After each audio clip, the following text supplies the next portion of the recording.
Hello, I'm Tracy Grimshaw. Welcome to A Current Affair. First, the driver whose behaviour defies belief. Tonight, our exclusive vision shows a modified car drifting from one lane to another at dangerously high speeds.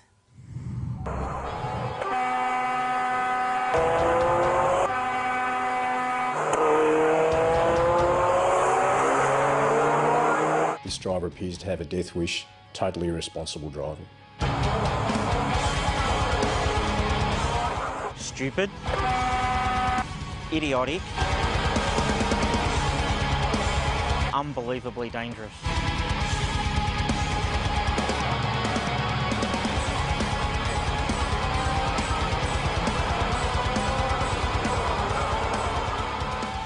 It's madness, insanity.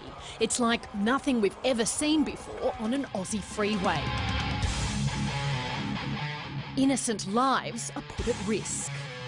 A combination of fines, demerit points, loss of licence, but in this case imprisonment would be a real possibility. It's 8 o'clock on a Tuesday morning. Traffic is starting to build up for peak hour. Truck driver Scott is going about his morning shift. It just started to be a normal day. Heading up, I was loaded. Weight declaration, I was 28.5 tonne. This is the view from his semi-Freightliner truck, captured on his high-definition dash cam, and it all seems very quiet. It was a normal day, a normal delivery. But roaring up from behind comes the lunatic. Just the sound of the car. It was, okay, someone's coming up pretty fast. No number plates. It's well planned. Words can't describe it. He begins in the far right-hand lane, then deliberately drifts across 4 lanes of traffic and continues back and forth across the entire length of the bridge. Trailing close behind is the red support car. You can see these hoons are filming their joyride. I did see the passenger in the red car have his hand out the window. No registration plates and the driver's faces can't be seen, but what we do know is motoring experts believe these are 2 imported Japanese cars, both rear-wheel drive and rarely seen in Australia. The first vehicle, a Toyota Sprinter AE86. The second car appears to be a Nissan Silvia S13, commonly used for this kind of reckless driving. And you can see he's nearly hit the side. Inspector Simon Humphrey from Victoria Police says they're hoping that someone might see this story and recognise the cars. We would encourage people to call Crime Stoppers and provide details to the police, and we would certainly follow that up. We'd be very, very keen to get a driver like this off the road. The trail of drifting, or snaking, starts on Melbourne's famous Westgate Bridge and continues for at least 10 kilometres down the freeway. You can see that there's a car in the left-hand lane, and he goes very, very close to colliding with it. I mean, it's a matter of inches. Here he is again, barely in control of the vehicle and narrowly missing the surrounding cars. There's times and places to do that kind of stuff, and peak hour on a weekday is not one of those places. I've been a truck driver for 15 years now, and I've never seen anything this stupid before. We're not in the clear yet. At the last second, the hoon exits to the left, his antics nearly causing a major crash. The grey vehicle, just metres behind, is focused on the action up ahead. He too makes a sudden swerve towards the exit, with no clue that Scott's 30-tonne truck is right behind him. It's a very shaky, scary moment.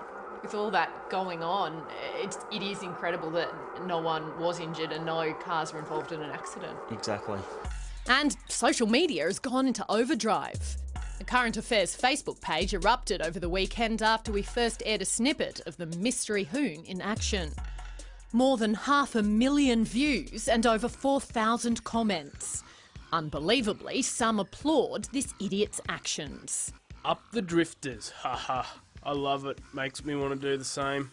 This bloke's a national hero. I love this. If only everyone had this sort of skill, then there'd be no accidents.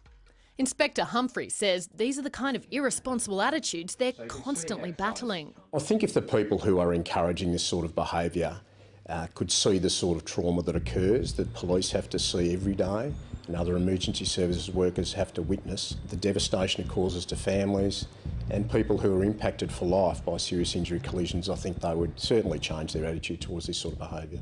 This bridge is one of the busiest thoroughfares in the country. Around 200,000 vehicles pass over it each day. Yet, incredibly, we're told that the official overhead cameras don't actually record any footage.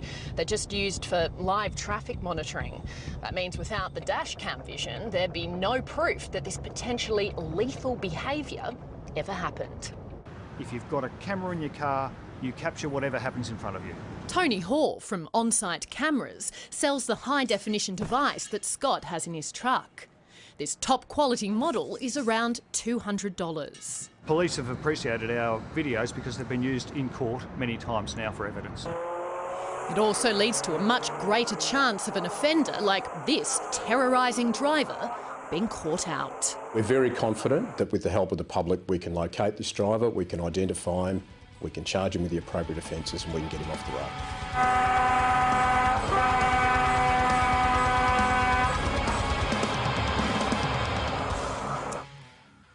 And if you know the drivers involved in that video, police want to hear from you. Please contact Crime Stoppers on 1800 333 000. That's 1800 333 000.